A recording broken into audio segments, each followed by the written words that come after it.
CNF, the Creative Nonfiction Podcast, greatest podcast in the world, sponsored by Goucher College's Master of Fine Arts in Nonfiction. The Goucher MFA is a 2-year low residency program. Online classes let you learn from anywhere, while on-campus residencies allow you to hone your craft, while accomplished mentors with accomplished mentors, with Pulitzer Prizes and best-selling books to their names. They've got them. I think I missed a word. The program boasts a nationwide network of students, faculty, and alumni, which is published 140 books and counting. You'll get opportunities to meet literary agents and learn the ins and outs of the publishing journey. Visit goucher.edu/nonfiction to start your journey now. Take your writing to the next level and go from hopeful to published in Goucher's MFA for nonfiction. Oh boy. CNF is also brought to you by Bay Path University. Discover your story. Bay Path is the first and only university offering no residency, fully accredited MFA, focusing exclusively on creative nonfiction. 10 full or part-time from anywhere in the world. The world! In the Bay Path MFA, you'll find small online classes and a dynamic and supportive community. You'll master the techniques of good writing from acclaimed authors and editors.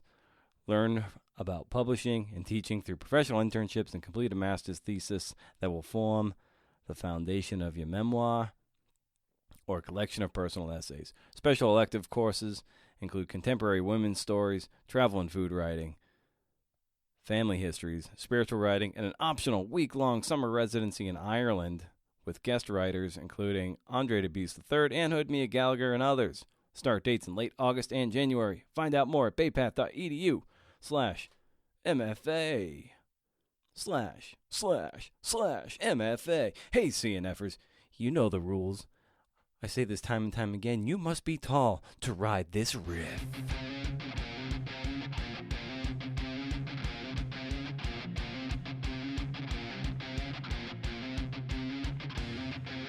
That's right, kid. Get out of the line. You ain't tall enough. Hey, I'm Brendan O'Mara, and CNF is my podcast, the show where I speak to badass writers, filmmakers, producers, about the art and craft of telling true stories. Got a good one today, friend. Seyward Darby. Just love the name, Seyward Darby. Executive editor of the Atavist Magazine. She drops some serious how-tos when it comes to pitching, pitfalls in pitching, but also a great story growing up North Carolina, going to Duke, grad school in Yale, wicked smart as we used to say, and how she balances all of that stuff, that reading for work, the reading she does for the book she's writing, and reading for pleasure, if there's even time for that. It's pretty baller. So, what's happening? Remember to subscribe to the podcast. That's a thing. Maybe you do, maybe you don't. Why wouldn't you? It's free. Go to BrendanO'Mara.com. Hey, for show notes, and head to Apple Podcasts, Google Podcasts, Spotify, and Stitcher to get your fix. Join the show on Twitter at CNFPod and Instagram at CNFPod, and even Facebook. That's still around. Creative Nonfiction Podcast. I had a great conversation the other day with Daniel, who's a great supporter of the show. We were going back and forth for a good half an hour to an hour. It was really pleasant. No reason why you can't jump in the fire too, man. And if you're feeling super nice, head over to Apple Podcasts and join the over 70 people who have left a rating or review of the show. We're assuming they're people. Could be extraterrestrials. They could have picked up the golden record and be like, I bet there's podcasts back on Earth. I'm going to leave a review for that guy. Normally, this is the time where I riff on something that's on my mind, and believe me, I've got some things on my mind. But I'm kind of eager to get to Seyward, and I think I just want to get out of the way. So I think I'm going to just launch into that, maybe save the audio blog portion for next week. Hope you don't miss it. Signing off here, in a sense, here's Seyward Darby, episode 162. Cue that lovely intro riff right now.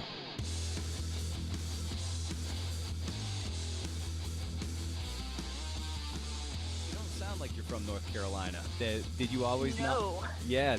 Is that something you worked on?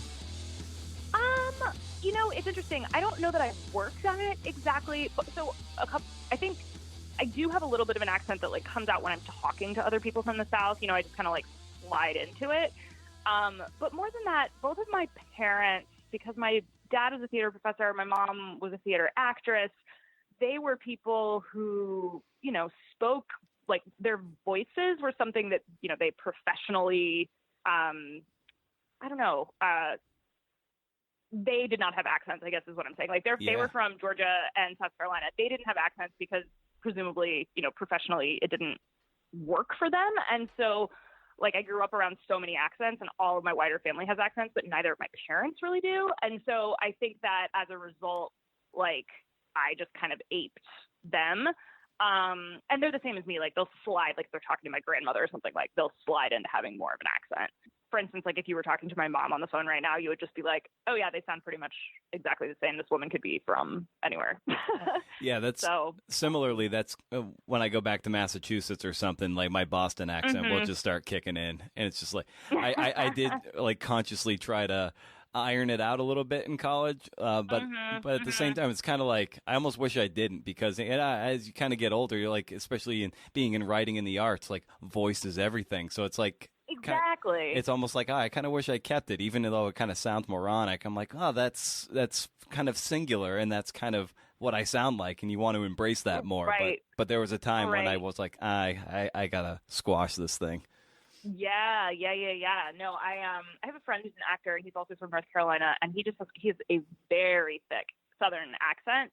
And I keep meaning to talk to him about, because he's a stage actor mostly, and I keep meaning to talk to him about like how he navigates that, because surely he must have to turn it on and off. But he's also made a conscious choice to like go into auditions, for instance, and that is his baseline voice, you know, like he comes in with this drawl. And I think that's an interesting, I don't know. I grew up around theater people. I'm not a theater person, but like I grew up around theater people, and sort of those like minor manipulations of your person I find really, really fascinating. Because there's something that I think like other people take for granted, and theater people have to think so consciously about them. So anyway. Yeah, that's all cool. And it's when I was looking at your website too, I love that you call attention to your name. You're like, my peculiar name comes from this book. And I wonder if maybe you could tell people how you got your quote unquote peculiar name.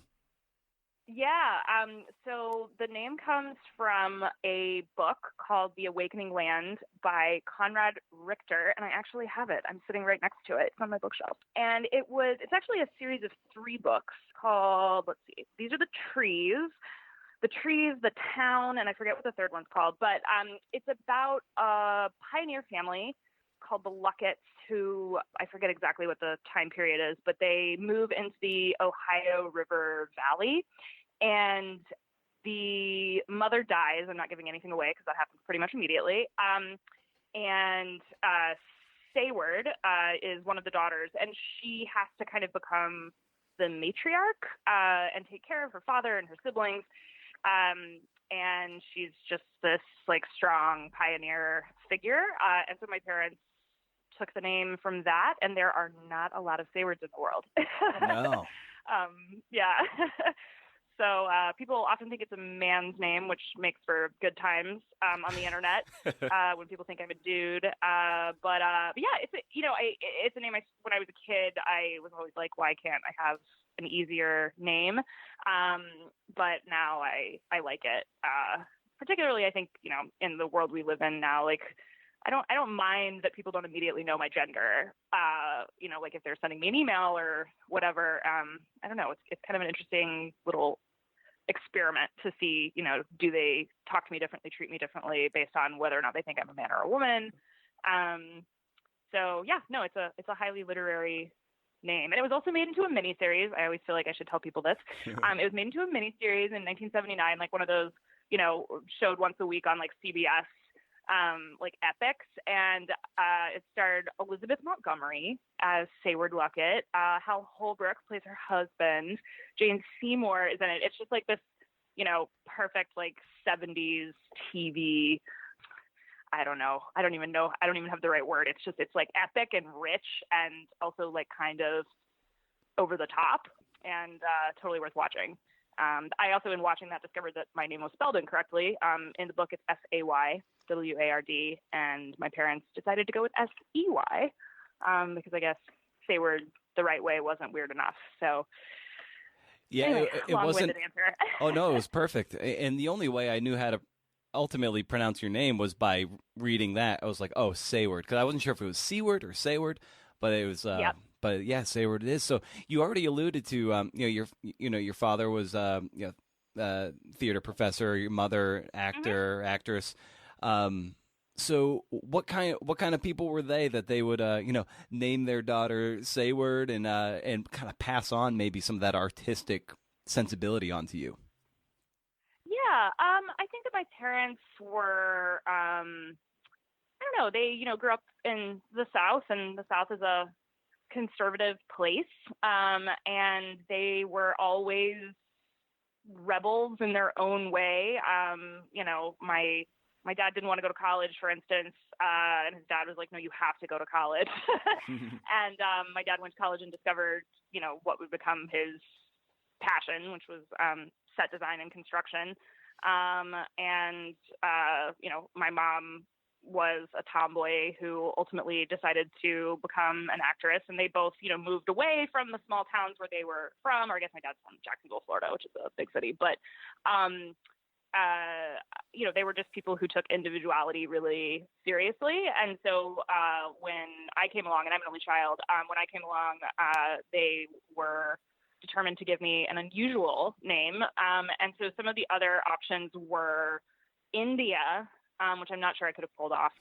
Savannah, which is actually not, that's a super Southern name. I don't necessarily know that it's unusual, but you don't meet a ton of Savannahs, certainly not up north. And then if I was a boy, it was going to be Atticus, after Atticus Finch. Oh, wow. So yeah, and it's funny because, I don't think that they expected that I would be a person whose name was like a part of my career, but then obviously as a journalist, it is. And so, in some ways they did me a favor because, I could be named like Sarah Smith and there would be a million Sarah Smiths. But instead my byline is really, really unique. Yeah. It's one of those great names. It's just, you see it in print and it just kind of catches your eye, and it's fun to. Right. This sounds weird, but it's like fun to say, and it's fun to look at. It's that great, it's that great bit of individuality that your parents so adeptly passed on to you. Totally. Yeah, it still baffles people, and I get lots of mispronunciations and gender confusion and all sorts of stuff, but I like it. And my family called me Sadie for short, which doesn't like immediately present itself as a nickname, but that's what they went with. So I'm just Seyward. And then in the social media age, I've been able to find other Seywards, which has been like a fun. I can't even. Facebook must have been around for a couple of years when I was like, I'm going to look for other Seywards. Like, of course, Yeah. And then there they were, which was kind of crazy. So Seyward support groups. Yeah, exactly. Tell me about your life with teachers mispronouncing your name in roll call. Right. Nice. So as an only child and everything, what were you into growing up? Were you one of those kids that was kind of brought along and into the adult circles, or did you kind of have your own circle that you ran with? Yeah, my parents were definitely the kind of parents who were like, the kid comes wherever we go. So, I was expected to come and sit at the table with the adults. And it's funny, my husband is one of 5, and his family, because everybody has a lot of kids, there's a very different approach, because it's like, well, there's so many kids, there literally has to be a kid's table, right. Or whatever. And in my case, it was like, well, there's really only you. So it would be weird to put you at your own table.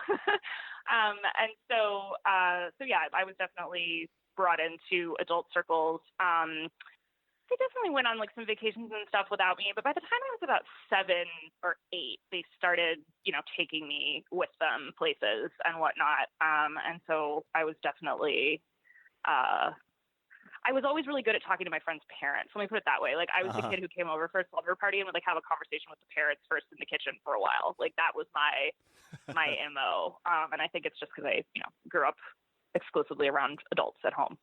Yeah. And were you a bookish kid, or were you, what kind of crew were you running with? Yeah, I was a really bookish kid. loved reading. There was this in my town. There was this bookstore called Michael's Bookshop, owned by Michael. And this was like before Barnes and Noble came in, and so it was, the only bookstore in town, I think. And I used to go with my mom, and I would buy books, and then we'd drive back to our house, and I would just sit in the car with my feet up on the dashboard and like read a book, like all the way through, before going inside, because I was so excited to read. So I was a huge nerd like that. And I was also really into singing. I was like in like chorus groups and stuff like that. So, and played sports, but that was never like never what I was terribly good at. So, definitely more on like the nerdy, bookish side of things. Nice. You play soccer? You kind of look like a soccer player. Oh yeah. I did play soccer. I also played basketball. I grew really fast. So like I'm like almost 5'8", and I've been almost 5'8" since like forever. And so for a while I was really tall relative to other girls, and so I played basketball even though I wasn't terribly good at it, just because I was tall. But yeah, soccer definitely. It's funny. My town is known for baseball and softball. Like some team, I don't totally understand how baseball works, but there's some team that won like the Little League World Series that's from my town. And so everybody played baseball and softball. I did not. I don't even know why exactly, but that was not something I ever got into. So yeah, and then I got to like high school and just studied all the time. Yeah. Well, yeah, if you're going to get to Duke, you're doing a whole lot of studying. That's for damn sure. I did a lot of studying. Yeah. Yeah, to the point that sometimes my parents were like, please go socialize. Yeah, be a human. You don't need to read the assignment 5 times. So as you're kind of developing just voracious reader, what were you reading at the time that kind of gave you a bug to maybe pursue that as a vocation, whether it be writing or editing or journalism? Yeah, that's a good question. As a kid, I was primarily into reading fiction and never interested in writing it. I was just having a conversation with someone the other day about how, like, the first book that I remember being really moved by from the standpoint of, oh, wow, writing can make me feel something that, nothing else can, was My Antonia by Willa Cather, which I read when I was like 13 or something. And that's a book that just sticks with me as, again, I was never interested in writing fiction, never have written fiction. But that book, I don't know, when I think about reading it, I'm like, oh, that changed something for me in terms of how I thought about language and how I thought about stories and, what they can mean. And then, I started in high school. It was less nonfiction books that I got into in terms of my interest in journalism, and more just I started reading magazines and newspapers. And like somebody got me a subscription to The Atlantic. I can't remember who, maybe my godfather. And, I started kind of getting into that nonfiction space. And that being said, I didn't go to college like with the goal of getting into journalism. I didn't really have a goal at all. I didn't, it wasn't like, I want to be a lawyer, I want to be a doctor. I just wanted to go to college. And I kind of fell into doing journalism there. I went to the student newspaper office like the first or second week that I was on campus, and it's like, oh, I'm, maybe interested in writing some stuff for the paper. And when somebody asked me, where are you from? And I said, North Carolina, they were like, oh, perfect. Because they like wanted somebody who already kind of knew the state a little bit to, write articles about like state politics. And that segued into, in 2004, the presidential election. Like I got to cover rallies and stuff around North Carolina for the college paper, which was fun. This was like pre-John Edwards falling from grace, and he was running, and it was a big deal, and whatnot. And then obviously became the VP candidate. So yeah, journalism, it didn't, it wasn't the sort of thing when I was younger I was like, oh, this is absolutely what I want to do. I just kind of I knew that I loved reading and writing. I knew I loved talking to people. As you can tell, I talk a lot. And so the idea of being in conversation, being in conversation with people and asking them questions about their lives was interesting to me. So yeah. And then I was at the student paper all 4 years. And well, if you were in North Carolina, you remember this. Everybody remembers this, but the Duke lacrosse scandal in 2006, I was the editor of the student paper when that happened. So that was fun. I remember that. Vividly. I was at that newspaper in up in Henderson. Not that we covered it was outside of our us having to cover it, but we were running stories about that every day. That was just such what a big story that was. Yeah, it was nuts. It really was. I remember thinking things are getting out of hand when the New York Times called my desk at the student newspaper office. They were looking for like a copy of a search warrant or something. And I can't remember who was on the phone, but, this reporter was like, "Hi, I'm so-and-so from the New York Times, and I'm wondering if, you could help me get access to this search warrant." And I was like 20. I was like,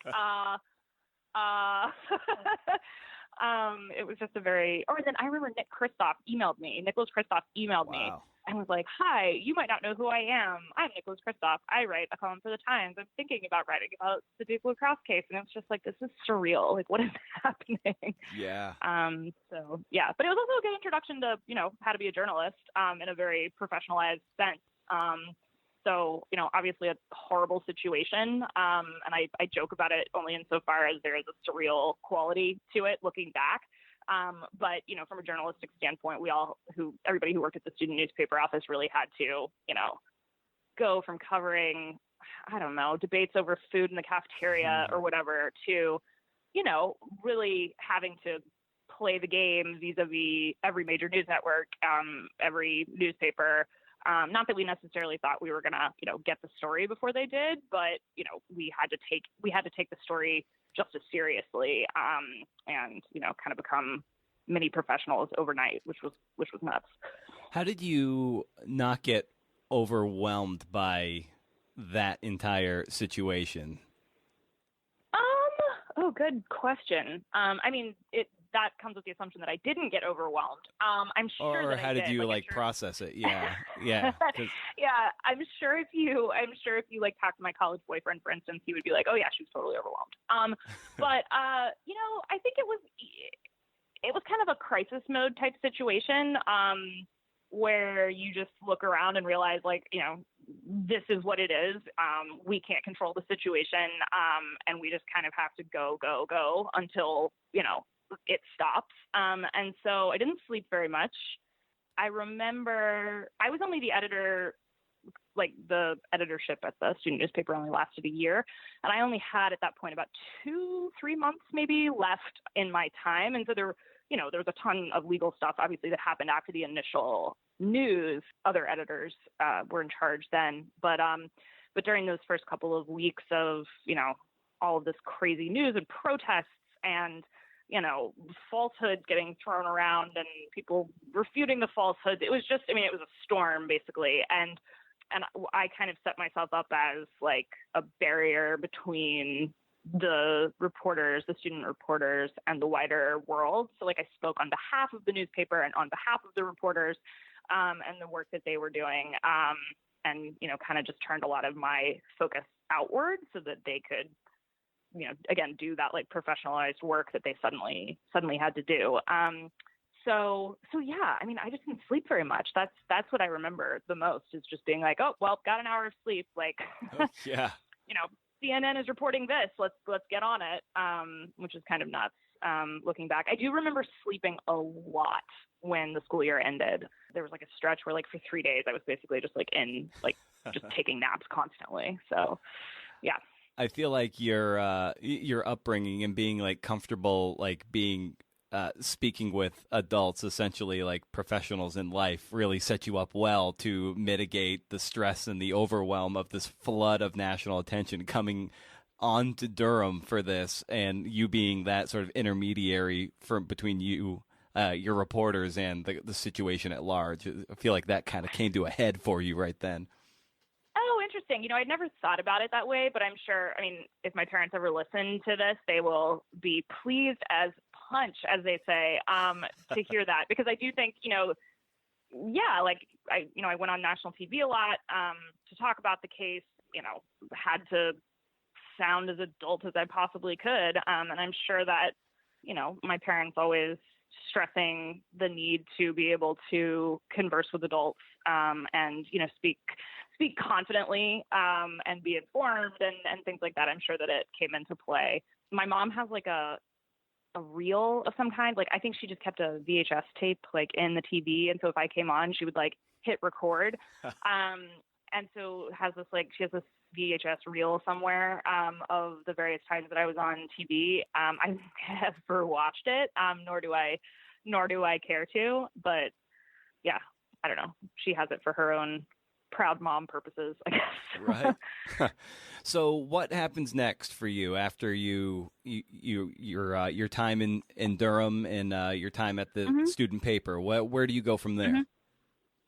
Yeah, so when I graduated Duke, I got a fellowship that was run through the public policy school at the university. And for a year with this fellowship, I was an editor and researcher and reporter at a digital publication that covered the former communist space. So it was based in the Czech Republic and covered 28 countries when I started working there, and then Kosovo declared independence about halfway through, so 29 countries if you acknowledge that Kosovo is a independent state.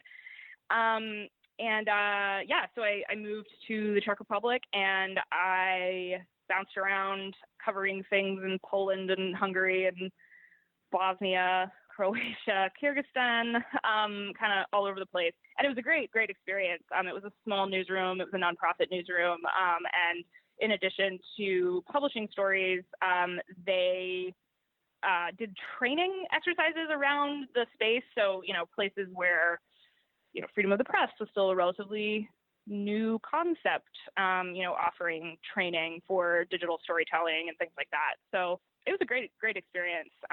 And also, fun to live outside the country for a year. Mm-hmm.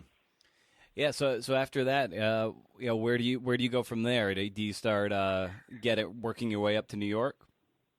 Yeah, so I worked at the New Republic, several iterations of the New Republic ago. I was a reporter researcher. I was the assistant managing editor. I was the online editor. I was there for 3 years, and I freelanced through all of this time. Periodically I would write for other publications, and through all of that, I think I fundamentally realized, I loved to edit, and I think there aren't a lot of young people who by the time they're 25 are like, I really like to edit. Right. But I really did. I really enjoyed it. And so of course, I liked reporting and writing, but editing was really something that appealed to me. And so I took a short break. I went to graduate school in international relations, which sounds odd, but it really wasn't. I studied human rights and human rights reporting. And was able to travel again. Where was that? I went to graduate school at Yale, but I was able to travel. I lived in Kosovo for a little while during grad school and reported stories there. When I left grad school, I got a job as a story editor at Foreign Policy Magazine, which made a ton of sense given, what I had just spent 2 years doing. And so I was at Foreign Policy for, 3.5 years. And again, like during all that time, I would periodically freelance, but primarily I was working as a story editor. And at that point, I really started focusing more on long form narrative stuff. I worked almost exclusively for the print magazine at Foreign Policy, and did a lot of feature work for them. Yeah, to your point that being in your mid-20s and being more attracted to editing versus writing, I kind of equate it to, the player-coach relationship, and especially when you're young, like you want to be on the field, you want to be the player, and right, because that's where a lot of the ego comes from. As you want to see your story in print, you want to manifest your own kind of vision, and usually as an editor, you're more like trying to help other people realize their vision, and you're kind of on the back burner, and only the people in the know what you're doing, and there's not as much as that publicity and ego charge. So why did editing appeal to you at such a young age when so many of us in our mid-20s are so ego-driven? Yeah, I mean, I think probably a couple of different things. I think first of all, I started working formally in the industry in 2009. So, bad time to be in the world of getting new jobs, just given the financial crisis and everything. And, this is also, media is in a constant state of, maybe dying, definitely dying, kind of regrowing, dying again. Right. And, I saw friends who primarily worked as reporters, lose jobs, get jobs, lose jobs, struggle to freelance. And I think that some piece of me that really values stability also saw that an editing job was likely a more stable gig. But I think, even then, the things about editing that I immediately loved were, that collaborative aspect of somebody saying, like, here's this idea that I have, and I enjoyed approaching it as a puzzle and saying, okay, well, here, like, let me be your sounding board for figuring out how to put the pieces together. I really liked that collaborative aspect. I think for a while I wondered, like, is there something wrong with me that I, am not just running around chasing bylines constantly? But I got so much satisfaction out of editing that, I just realized, well, this makes me happy. So, why not just go with the thing that makes me happy? And I also think, I'm a very type A organized person. And I think that editing, running something, keeping track of moving pieces, like, there's a reason I was an assistant managing editor for a while. I think that also just appealed to some, piece of my psyche. So, but then the exciting part of getting into working on long form as opposed to, daily news stuff on a website was, it's that collaborative aspect on steroids, basically, because you're working on projects that take so much longer, that have so many moving parts, that have, you're thinking not just about getting all the facts down, but how to make it sound beautiful, how to structure it, how to,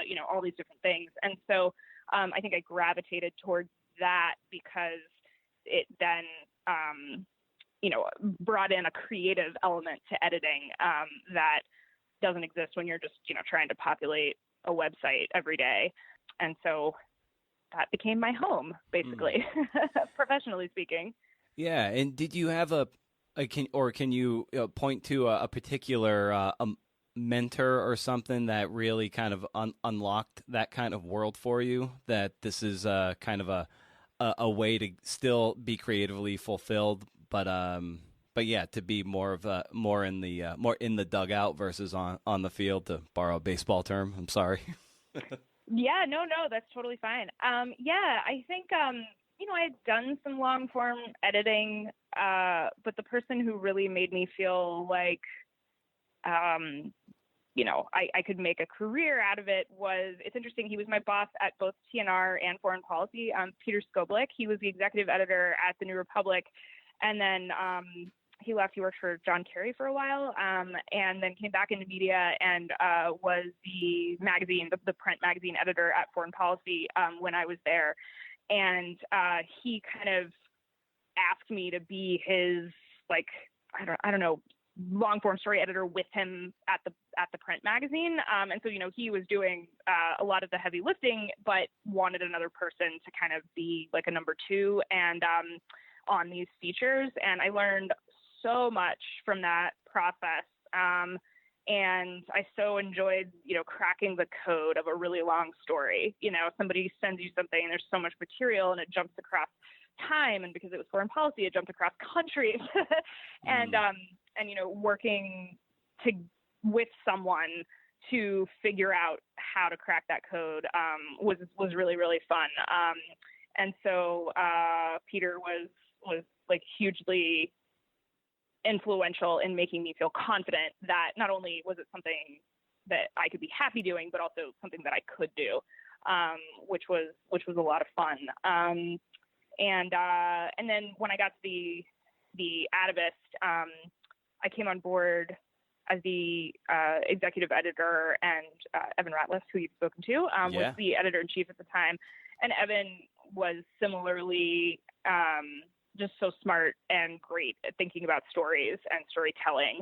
And that was hugely influential as well. Those two people's brains. Mm-hmm. Yeah. In what ways do you feel maybe your writing or your writing time and energy dedicated to writing suffered as you transitioned more into editing? And did that sting at all? Yeah, that's a great question. Not really. I think there are some people who get up every day and are like, I need to write. Like my husband is one of those people. He writes fiction, and his day, it's like oxygen for him. Like he needs to sit down and write. I've never been that way about writing. Like I've always been, for instance, I'm a terrible journaler. I'm a terrible, like, I would never have been a great beat reporter. Yeah. I like to write when I feel like I actually have something that I very much want to write about. And in some ways, being an editor, which I have said now many times I love doing, allows me to then, when I want to write something, I can put some attention into it, but I don't have to, every day spill my guts trying to write, which is just not how I've ever been. So, yeah, so I don't think that it stung really.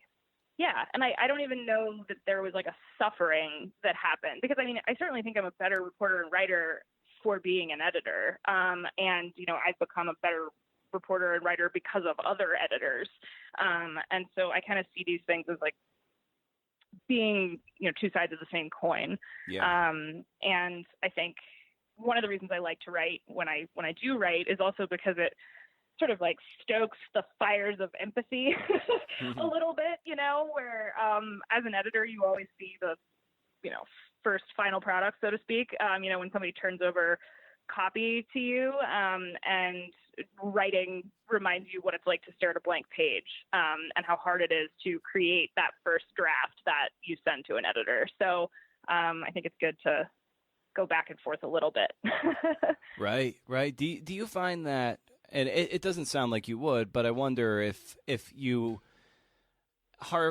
maybe this happened earlier on, and maybe it never happened at all, but like, did you ever experience any kind of that for resentment, if you will? I'll just use that as a term, like as a maybe you wanted to do more writing, and here you are in this more supporting role. So, and meanwhile, everyone, the people you're helping, they're realizing something, having fully realizing a piece, and like here you are just helping them, and meanwhile you've got some things that you wish you could get done, but you're not, because you're too busy helping other people realize their writing pieces. Did you ever experience any like, oh man, shit, like I wish I was the one on the field right now? Yeah, it's interesting because I think early on, yes, to a certain degree. Particularly working in political journalism, like working at TNR during the presidential campaign, and in 2008, for instance, in the last throes of it that fall, or just being in DC and like in that kind of go all the time media environment. I think to a point, I probably felt some like, oh man, I got to sit here and keep the trains running on time as the assistant managing editor, as opposed to, chasing down a story. But at the same time, I think it was sort of in this like imagined way. I anytime that I did find myself, like they sent me up to the Hill like for a day to be a beat reporter, and I hated it. Like I hated it so much. I was like, nope, this is not fun. I don't want to chase senators from office to office. Like this is not enjoyable to me. And so I think it was I imagined what being on the field, that it was somehow like more glamorous, or, you know, it made me a more interesting person or something. But then, you know, anytime I really got into it, I was like, oh no, this is not my thing. And again, I felt differently if I had a project that I felt super strongly about, just because, you know, something that I really wanted to sink my teeth into. Then I was excited to be on the field. I think I didn't want to be on the field just for the sake of being on the field. And any impulse that I felt was learned from, you know, the ways that, you know, sort of being that go get 'em reporter, you know, gets just glamorized, I think. And it's for some people and it's not for other people. I mean, the whole, like, you know, foreign correspondent kind of, which, I mean, what does that even mean anymore, given the state of media? But at Foreign Policy, especially, like, I worked with a lot of younger writers who, you know, their dream was to be like the roving foreign correspondent. And on the one hand, I was like, oh, that, you know, sounds so glamorous, so cool. But then at the same time, you know, they were struggling to pay their bills and, you know, moving all the time and all these things that I knew, you know, also didn't appeal to me. And they weren't necessarily able to work on projects they felt really passionately about because they needed to pay the bills. So they were, you know, writing the other thing. And so I think, yeah, I fundamentally got to a point where I was like, I do love editing. And then on top of that, when I write, you know, go out and talk to people about something, I want to feel really strongly that it's something I want to be doing, as opposed to I kind of have to. So. Nice. And how, in what ways, and I think you've alluded to this a little bit, but I'd love for you to expand on it. In what ways has becoming an editor especially at a magazine, online magazine like The Atavist, how has that informed your writing and made you a better writer? Oh, yeah. I mean, I think that, I love my job so much, and I have the luxury in working at this job of, you know, getting to know writers well, getting to work with them on pieces that, you know, wind up being 15,000 words and we just start with an idea. And so, you know, watching something build from scratch and being a part of that is so fun. And I think that it's made me a better writer because I have to spend so much time thinking about what makes a story effective. And you know, working with really brilliant people who are also thinking about the same question, and they are constantly, you know, showing me insights into, you know, thinking about how to structure something, thinking about how to pace a scene, thinking about, you know, what if we actually jumped out of chronological order? I think that then when I am writing, like, I bring those insights and lessons to what I'm doing. And you know, I find that, like, constantly inspiring. And also, you know, working at The Atavist, obviously I'm keeping tabs on long form elsewhere. And so I do so much reading of other writers. And I learn so much from that too. So, and like I said a moment ago, working with editors is great. Like, anytime I do write and I get to work with, you know, essentially my counterpart at another magazine, you know, I learn so much from them because they too are coming with, you know, ideas about storytelling that I maybe have not thought of before. And I don't know, I'm so grateful when I get edited because I'm like, oh wow, yeah, like, this makes it so much better. And I always like writers who feel like antagonized somehow by editors. I always, you know, I'm sure, like, an editor can be an asshole, but, like, you know, generally speaking, like, they're there to make something the best thing that it can be, or at least that's what they should be doing. And I'm always so grateful when someone, you know, shows me the ways I can unlock a story's potential. And I think it's really fun to do that, to be that person as well. Yeah, I pretty much unilaterally accept edits from editors, and the right answer for anyone is just thank you. You know what I mean? Like, the editor is investing the time. It's thank you, and don't push back. Really, thank you. Yeah, I mean, I always like to tell writers, you know, I don't think I'm an authority on, you know, I mean, to be clear, like, in journalism, and particularly this kind of journalism, there are a million ways to like cook the egg, so to speak, right? You know, Right. like you can tell a story any number of ways, and one is not necessarily better than another. And so, you know, sure, it's nice when writers are like, I accept your edits, but also I always try to put a caveat in my notes back to writers where I'm like, you know, if you don't like a suggestion, like let's talk about it, you know, because maybe there's a gist inside of the suggestion that you do agree with, and then can we build on that, if not, you know, taking wholesale whatever the suggestion is. And I really like to think collaboratively in that way. Yeah. I like looking at outlines. Mm-hmm. I like, you know, kind of thinking about things as blueprints almost. So yeah, I don't know. I think editing is just cool, for lack of a better word. It's so unique, and it's so it allows you to like see inside other people's minds in a way that I think is really special. Especially at the Atavist, so many of the projects that we work on are people's passion projects, you know, things that they've been working on for a really long time, or they've been thinking about for a really long time. And oh my God, they have so many notes and so many interviews, and you know, getting to kind of like go along on the ride with them while they bring that project to fruition, and, you know, present it to an audience. That's just such a cool experience. And there's something really gratifying, in, you know, helping bring the ship into port, so to speak. Yeah. How do you structure your day? Like, what's your workflow as you're, you know, working on, say, this month's story, and then you're probably working on stories 6 months down the line, if not longer, and then you've got pitches coming in. So how are you structuring your day so you can adequately, you know, manage all this stuff, keep the trains running on time, as you said? Yeah. You know, I don't have a set structure to my days, in part because it just depends on where we are in the cycle of producing a story.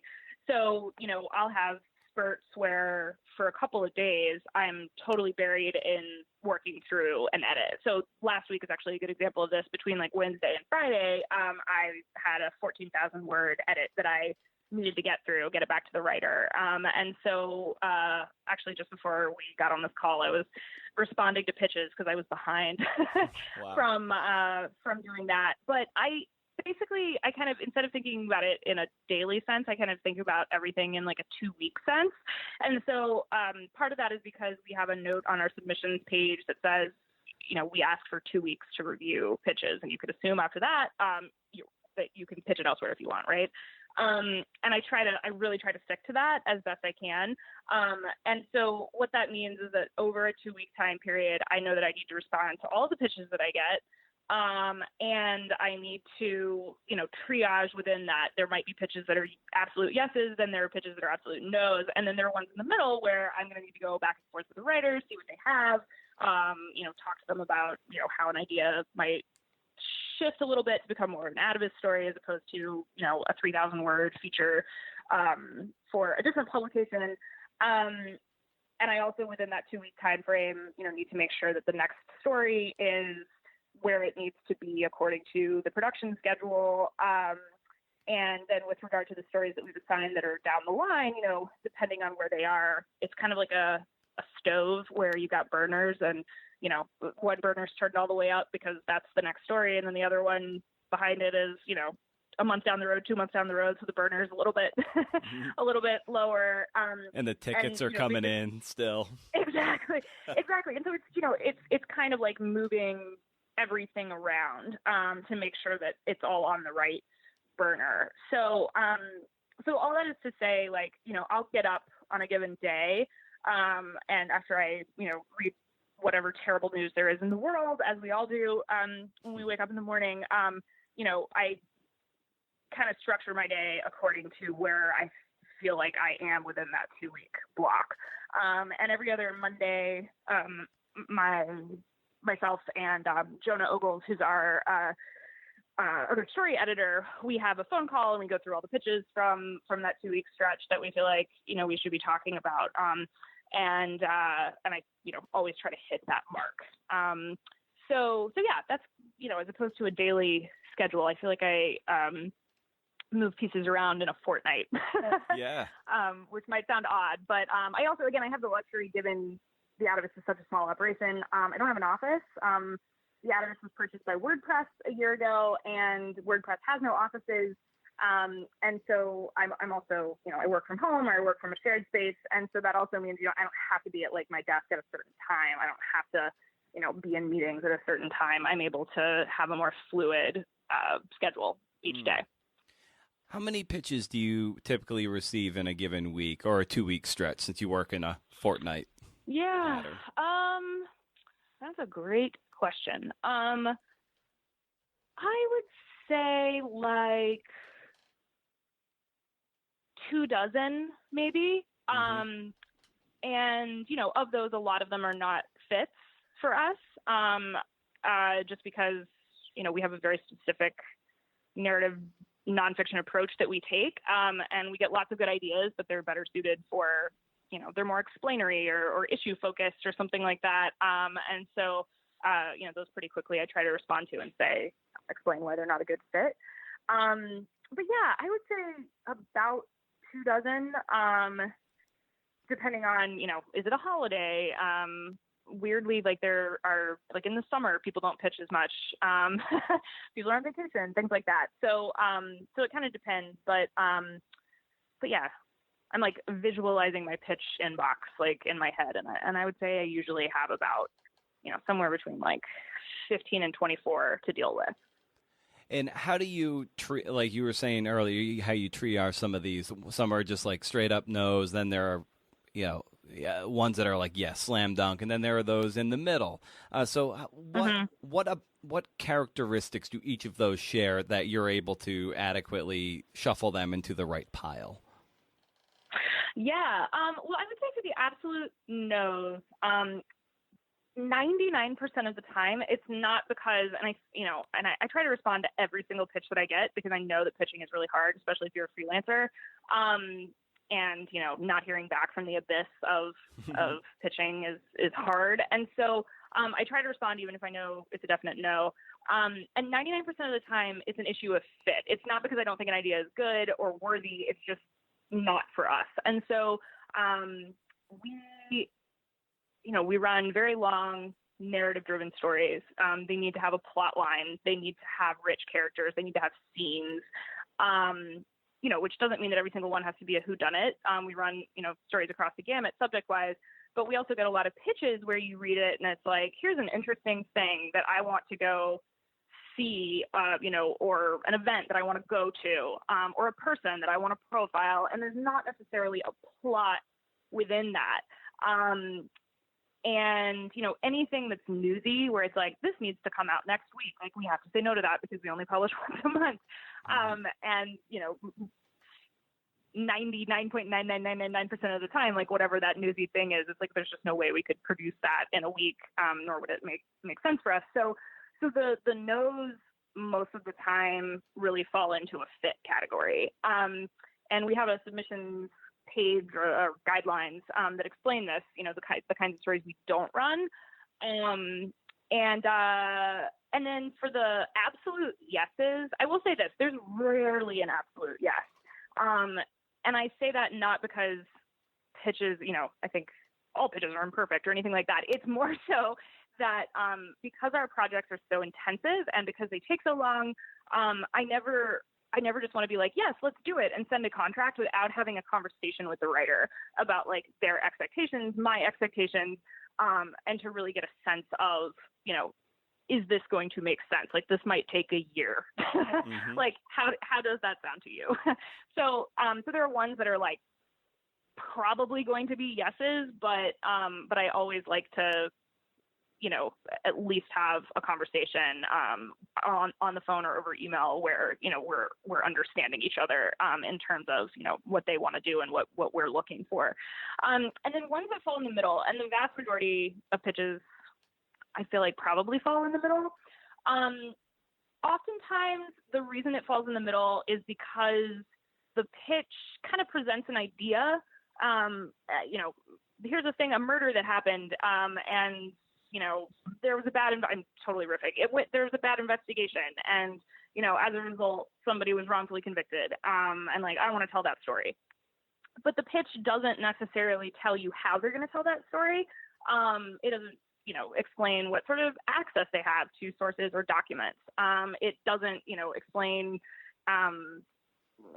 sometimes they just don't even say like what actually happened in the end. And so we have to go back and ask, okay, but what happened in the end? Or if you don't know what happened in the end, are you going to be able to find out what happened in the end? And so the conversations we have are usually around plot and characters and how they're planning to craft the world of the story. And so a lot of those questions come down to access. What pre-reporting have you done? What pre-reporting can you do? And, any number of things within that space. And then there are also pitches that come in where I read the pitch and I'm like, well, this doesn't really make sense for the Atavist, but maybe there's like a nugget inside of it that does, where it's like, well, ooh, tell me more about that thing. And so somebody has a profile idea. And again, we don't really do profiles. But within the profile idea, there's some animating incident or event or whatever that, well, what if we made that the emphasis of the story? Could that turn it into a narrative? So, going back and talking to writers about the possibility of thinking about the story from another standpoint. And I feel like it's so funny talking about these things in the abstract because it sounds really abstract. But I feel like it all, like when you read all these pitches and you're, doing this all the time, it starts to, you can just immediately see like, oh, they have the right idea, want to talk about access. And so you can kind of put that in a pile, or nope, this doesn't really fit our guidelines, but would be great for Wired or California Sunday or The Atlantic or whatever. And, I will tell them that. And then the ones where, I immediately forward it to Jonah and I'm like, Jonah, read this one. This is so good. Like this one is like grabbing me. And there are also,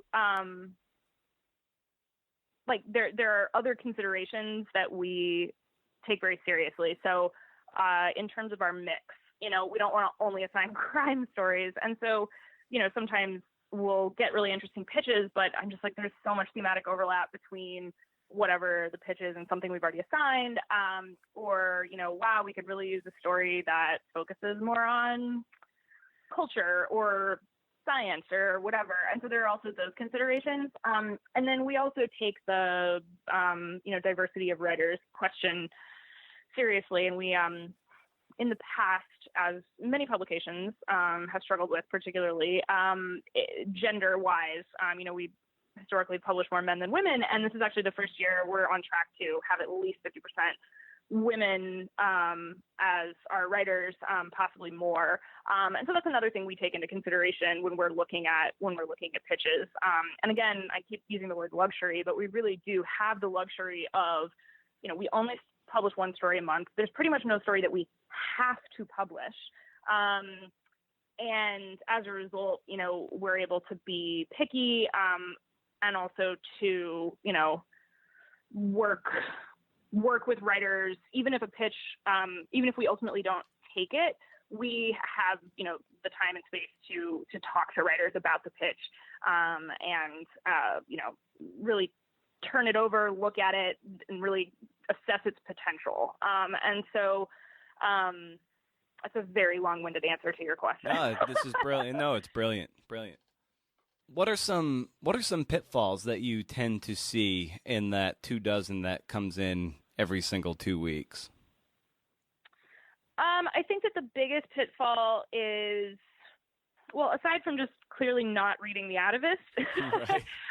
And so, pitching us, and it's just like, no, I don't want to, we don't publish op-eds about, politics in Eastern Europe. I think the biggest pitfall is clearly the person has found an interesting story, but the pitch doesn't convince me that they are the person to tell the story. So, there are just some pitches where the way that it feels is that they read an interesting Wire story or something, or had been following something on local news, and they pulled it together in a couple of paragraphs and said, what do you think? Like, this sounds interesting. I want to go report on it. And on the one hand, great. Yes, that's awesome. Like, good impulse. But for us, and again, this comes down to, you know, the amount of time and energy that really goes into our stories. I want to know how you're going to go about doing that, which is not to say, you know, I don't expect people to come with a story reported. And, you know, I, especially in this freelance environment, like, I understand why that's not possible, but I think there is a certain level of, if not doing the pre-reporting, then showing how you will have access to key players or to key documents or to, you know, I don't know, any number of things that are required to tell the story. And so that to me is the biggest pitfall, which again does not mean that I'm going to reject the pitch, but it also means I'm going to come back and ask that question immediately, because that, you know, is so important. And I think it's probably, I mean, it certainly has been the same when I've worked at other publications.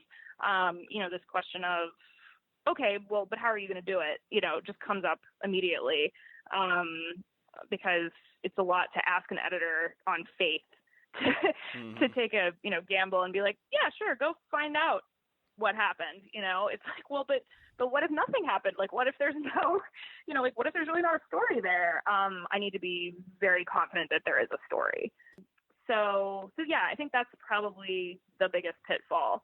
The other one that I see is people who want to write about a really high profile story, and think that, you know, well, it hasn't been covered from this angle, or it hasn't been covered, you know, from this person's perspective, or something like that. And on the one hand, I completely, you know, particularly like with regard to crime, you know, there are lots of questions of like, who gets to tell the story, how the story gets told, you know, who has the right to, you know, a victim's story, for instance. But the bar for our stories, because our stories are so long, and so comprehensive, like, we're very rarely going to run a story that doesn't feel like the authoritative story on whatever it is. So, you know, people are like, if you, you know, have read in the news about, you know, this, that, or the other, you know, high profile criminal case, for instance, it's like what people don't know about. And inevitably, yes, that thing we don't know about is interesting, but rarely does it feel like it could sustain, you know, a 10,000, 15, 20,000 word story. It feels more, again, like a fit somewhere else. And do you think people tend to maybe underemphasize the amount of research and pre-reporting that they should be putting into, you know, a 300 to 400 word pitch in order to get your attention to have this dialogue? You know, I oftentimes out on the surface, it can read like maybe they haven't put in the time and effort, but oftentimes when I follow up, it turns out that they have, and they just didn't present it in the story. Like, they think that they, in, you know, grabbing my attention, grabbing an editor's attention, you know, need to kind of lay out the most salacious, engaging, whatever dynamics of things. And then they probably feel like they're writing too long. And so then they don't tell me about, you know, why they are the one positioned to tell this story, you know, and so has already agreed to talk to me. Any number of things that, you know, would convey that access. And so I think definitely there are times when people haven't done that legwork, but more often I think it's that they're not emphasizing that they have done the legwork. And so, you know, that's always really nice when you go back to a writer and say, hey, I'm really interested in this idea, but, you know, I'm not sure, you know, have you talked to the main source or whatever? And then you find out they've spent 15 hours talking to the main source. And so, you know, again, I'm in the position where more likely than not, I'm going to come back and ask that question. But certainly, you know, there are busy editors at publications that publish more frequently, or, you know, have a certain space to fill or whatever, you know, who might not respond and ask the question just because they don't have the time. And so again, that's like a luxury for us that we're able to say, well, maybe you left this part out of your pitch. Mm-hmm. Tell me more. So yeah. Yeah, and it seems like one mistake I made in a pitch I did to Outside Magazine was I had like you know, someone vouched for me for a pitch I had, and the mistake I made, and the editor called me out on it nicely. There was an element of mystery to my pitch that I didn't know. I was just like, this is something I kind of want to explore. And he's just like, he's just like, you know what, for us, we need to know the answer. Like the reader, of course, like mystery for the reader, great. That gets them turning the page. But like for the editor, they're on your end, and it makes perfect sense. Like you need to know where this thing is going, and you need to know that I have done that legwork. And is that something you run across too, that you run into too much mystery in a pitch? Yeah. Oh, yeah, definitely. And I think we get a lot of crime pitches, and so often people pitch something about an unsolved case or a missing person or something, and like I watch so much like bad procedural crime TV. Like I will eat that stuff up. But I also, in an Atavist story, we don't like to get to the end and feel like we left things dangling. I describe it to writers, and like, I feel like we kind of have a contract with our readers in a way, where like, if they're going to sit down and read 15,000 words, I want them to feel like getting to the end of that 15,000 words was worthwhile. And to me, that means feeling satisfied with the story, which does not always mean, and I always tell people this, like, I'm not expecting you to solve, a murder that nobody has been able to solve before you. But at the very least, by the end of that 15,000 words, I want to feel like you have moved the ball forward, narratively speaking, and given, readers something that feels like, oh, well, they connected the dots in a way that I found really compelling. Or they uncovered some interesting source or piece of evidence or something. And crime is the easiest one to talk about because it has this like natural element of suspense, but it goes for other stories too, ones that involve legal cases or ones that involve, even, science, like an experiment. Where is it going to go? Like what's going to happen? What is it going to prove? What is it not going to prove?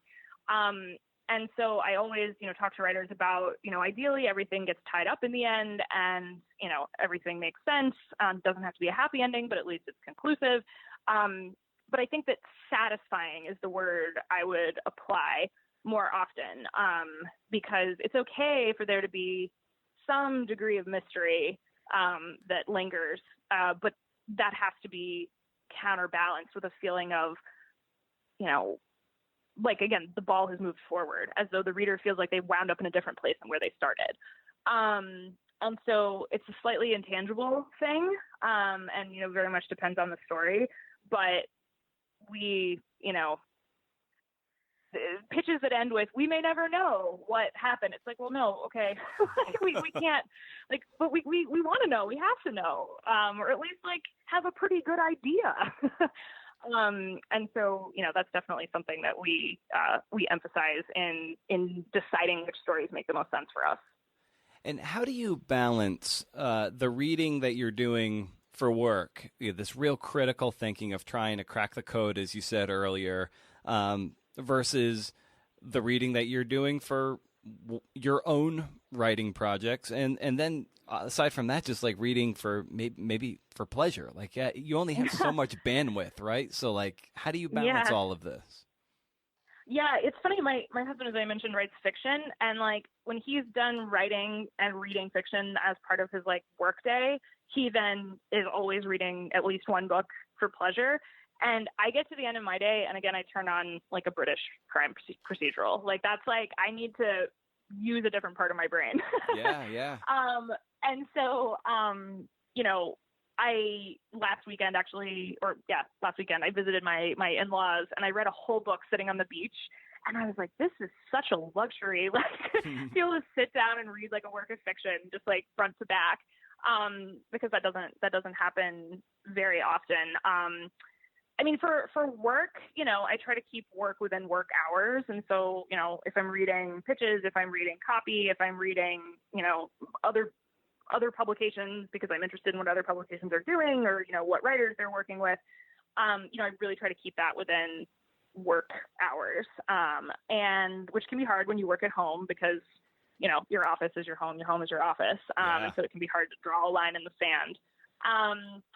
But then for writing projects, so I really only have one writing project right now. I'm working on a book that's actually due in October. God help me.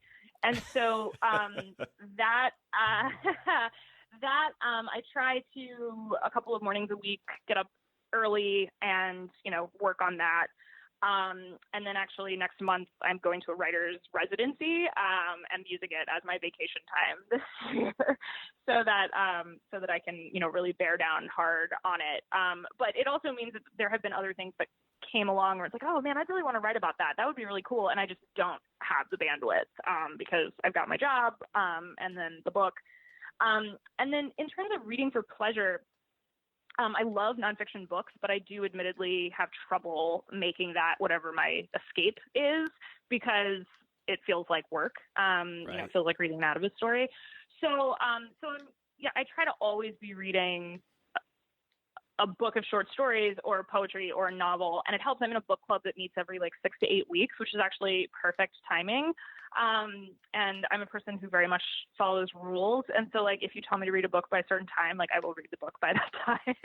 And so that's a nice way of, keeping something in the mix, that, feels like it's not work. And I love fiction. So it's good to have it there. We'll see if that is able to sustain itself as I go into book deadline hell. But for now, that's how it all fits together. Do you have any books kind of similar to My Antonia that really connected with you? That these books that you kind of revisit and reread to remind yourself how it's done? Yeah, it's funny because I was making a list before you called, because I was like, what are especially the nonfiction books that I think about? Because I do get a lot of inspiration from not nonfiction books. So, from, stories, honestly, from podcasts, from television, from movies. I'm always interested in storytelling and how it works, no matter what the genre or medium is. But I was trying to think specifically about nonfiction books that really stuck with me. And the one that I bring up all the time to people is The Short and Tragic Life of Robert Peace. I don't know if you've read that book. No. I read it on my honeymoon, which is probably weird because it's about a person dying, but as the name suggests. But it's a phenomenally good book, and it's about this young man from New Jersey who grew up in really bad circumstances, but was brilliant and was able to go to Yale, and then graduates, and life does not go as he had hoped. I don't want to give it away, but the person who wrote it was his college roommate, and he just does such a lovely job of telling the story in this very straightforward but very compelling way. And it, with so much humanity, because he obviously cared about this person, but he's able to, tell an entire life story while also feeling like he's giving you insight into the forces that shaped that life. I think it's a really, really great book. And then I actually wrote a thesis in college. I was inspired by The Year of Magical Thinking. And that's a book that I've read many, many, many times. I think, Joan Didion's brilliant, of course. But that book, I think it's a book about, grief, certainly, but it's also a book about language, and about how language, creates empathy and creates spaces for feeling things that you otherwise might not feel. And it's about her relationship with language. And then from a reporting perspective, one of my favorite books is Under the Banner of Heaven. I am a big Jon Krakauer fan, as many people are, and I think that's probably my favorite book of his. I just think it's a brilliant case of how you take a particular story, a crime story in this case, and tell that story in a way that keeps you turning the page, but also gives you a tremendous amount of history in a way that feels very engaging. And he also, at least the version I read, he has an afterword where he responds to criticisms in a way that I found, from a reporting perspective, very, very intriguing. And then from the standpoint of writing about other people, and just, really feeling like you're capturing other people in all of their dimensions. Leslie Jamison's The Empathy Exams, as the title suggests, I think is great for that.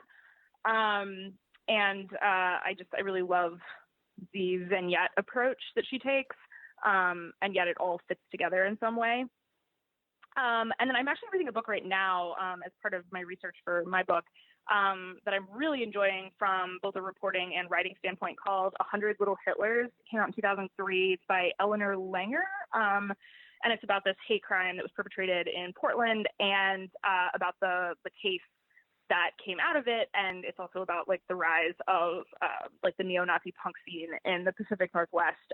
And I'm only, I don't know, a quarter of the way into it. But I thought it was auspicious in some ways that I knew we were going to be talking about great books, because I think it's a real gem of reporting. I mean, it's a really difficult topic, but she does a really great job of putting everything on the page, treating the subjects humanely, while also being obviously upset by the subject matter. So that was my little list. That's awesome. Do you have any books on writing that you return to sharpen the saw, so to speak? I really don't. And I was thinking about this before the call, because I was like, is that weird that I don't? I definitely have read books about writing. My mom got me on writing Stephen King's book back when I was a kid, and I remember reading that and enjoying it.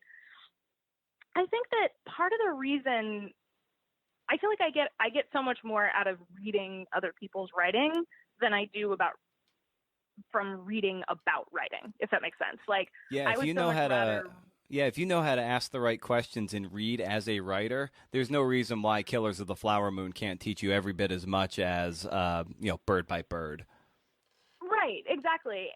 And I think it also just has to do with how, like, some people enjoy reading about craft and get a lot out of it and absorb things that way.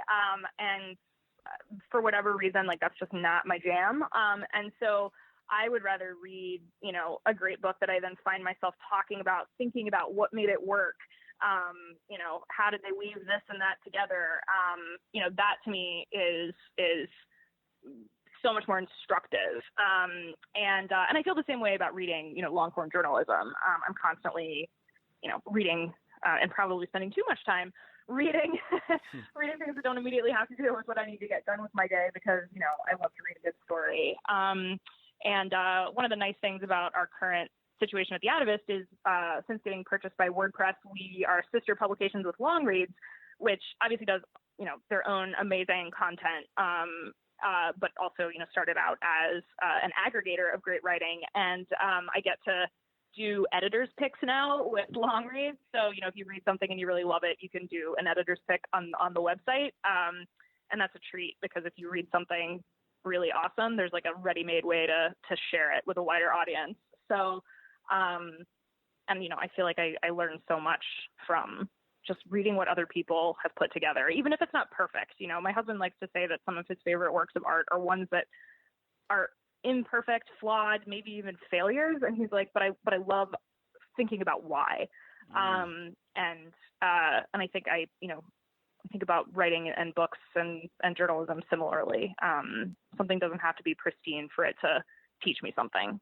Oh, fantastic. Well, Seyward, this was really awesome for you to come on the show here and talk about all your wonderful insights into editing and pitching and your own writing and your own reading practices. I want to be mindful of your time today, and and I really hope that when your book comes out next year, we'll have you back on to talk about that and dig into that. And who knows, maybe once or twice a year we can just do this and talk shop and kind of pull back the curtain a little bit to help out everyone else who's kind of in this morass together.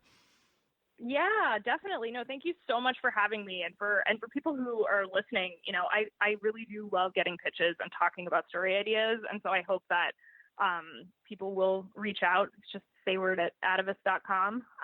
And where else can people find you online too? Sure. So the magazine is magazine.atavist.com. We are also on all kinds of social media at Atavist, as am I. Yeah, the best way to find me, if not through email, is probably on Twitter. Yep. Since, so many of us are denizens of that space these days. But truly, I love hearing from writers. And I am counting my blessings that I get to, spend the time to really have conversations with writers in a way that, having a different kind of gig might not allow. So please reach out with your ideas or just to chat.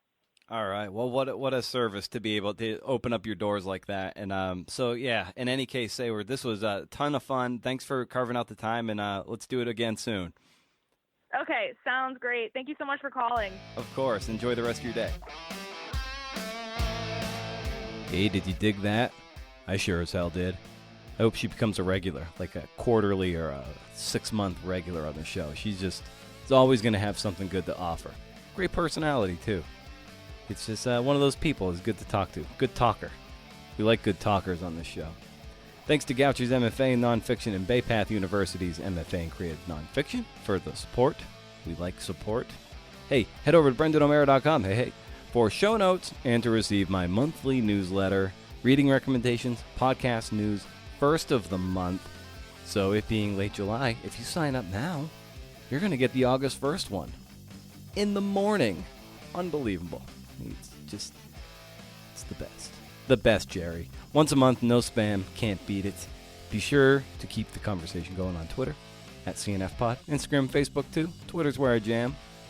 I do a lot of stupid shark drawings on Instagram these days with little newspaper blackout thought bubbles for great white sharks. Don't ask me where the idea came from. If you want to head over there, it's the kind of thing I'm doing these days because I need to do something else to unplug my brain hole. Anywho, consider linking up to the show and leaving a nice review on Apple Podcasts.